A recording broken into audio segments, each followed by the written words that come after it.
So now the GoPro's on, so we'll see what its audio sounds like. That battery sure does drain really quickly. So, alright. And now, here we go with the main camera. So I just figured I'd do a quick video showing off some of the electronics that I take out to the woods. I just went out and got the Hero 10 right here GoPro, so it does 5K at 60 frames a second. It has a very wide lens on it, very portable, waterproof, things like that.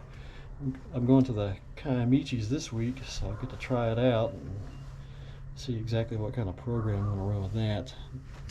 So then we come over, and what I've used for a really long time is expensive, and the audio that it picks up it's not what I'm looking for. You know, I'm not a big audio engineering guy. I don't really understand this stuff really well, but the best way I can explain it is that it's sensitive. It picks up what I need it to pick up, but what is recorded on the device isn't what I hear with my ears. I want to be able to like actually hear back exactly what I heard with my ears when I'm recording stuff, and I'm just not got that yet. I don't know if it's just a matter of how much money I spend on the stuff, or I'm just missing the mark. This thing cost me about $260 back in the day, and it's, you know, it's fairly weather resistant. You can see it's got ports on it for microphones, so you could hook microphones and run them around the woods for a little bit better audio. But it'll support, I guess this is something with audio, up to MP3, which is a compressed file format. So it's already going to be losing some quality just because of that. In the second half of this video, I'll be talking about actual videos and how to store those, how to handle those files. But the other option is to go with the WAV format, WAV files, and those are not compressed. But the trade-off is that the files are huge on those. So for this thing, what I do is I use rechargeable batteries. You know, I don't use any disposable stuff. EBL is really good. Those are huge capacity on those. It'll run easy 16 hours without missing a beat on those. And of course, while that's running, I could be charging more in the background, getting ready to come out. So then we'll move over to the third thing right here. This will be the first time using one of these. This is an old track phone. You know, I needed a separate cell phone besides the Verizon one that I had, so I went with this. It cost me about $60, subscription and all. It's a Samsung, I think A10 is the actual cell phone. And what you do, what I like to do when I'm recording audio out in the woods, don't use the built-in voice recorder on these Android phones. Go on the Play Store and get you an app called ASR. You don't have to get the Pro, you can just get ASR. I'm pretty sure there's not even hardly a reason to get Pro, which is cheap anyway. But it gives you all these options, just like with the Zoom here. You can do MP3, you can do WAV. This thing only has 18 gigs of storage, so I'm going to do MP3. It's a much smaller file format. And one thing I wanted to point out, so this is my first time trying them both at the same time, I'm willing to bet that I'm going to be more pleased with the audio that I get out of this little $60 cell phone than what I am with the $260 Zoom recorder that I got here.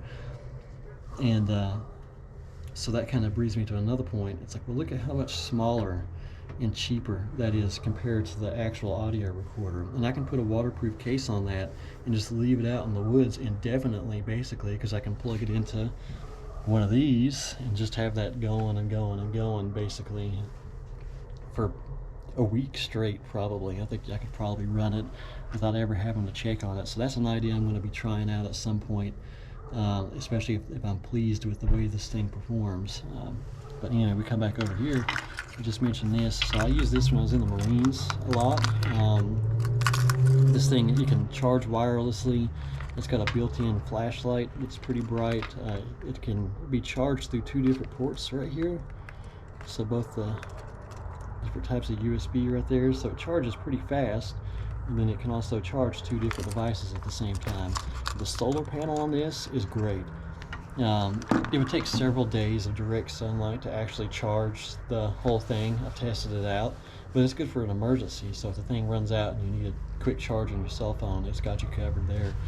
Now, these things are super hit or miss, because the ports are sometimes very low quality, and you'll hear like a high-pitched hissing sound when you're dealing with them.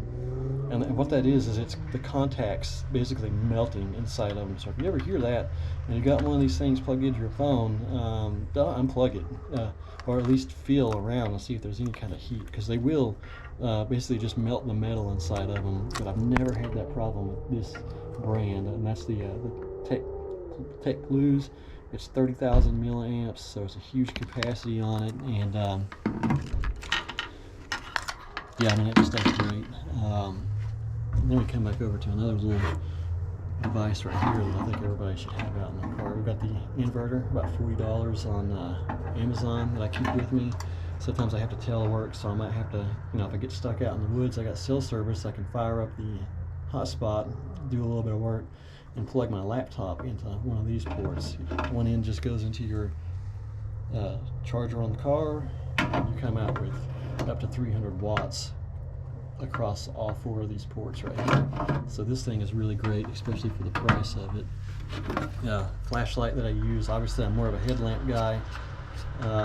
Phoenix makes some really great flashlights. Just be careful of the heat, because they will absolutely just melt themselves down. That's why I keep it unscrewed like that, because if it's down like that and it accidentally comes on, let's see here, see if I can get it to do it. And that's just, well, if that was just sitting in your backpack and it was on, it will absolutely catch fire. So yeah, definitely watch yourself with that. But so that's just the actual showing it all off. The cell phone that I'm recording with is a S8 Plus. You know, just cheap. You can get one for $100 now. It does okay, I guess. It records good audio. It records kind of shoddy video, but it's better than nothing. But anyway, I'm going to move inside now for the other part of it.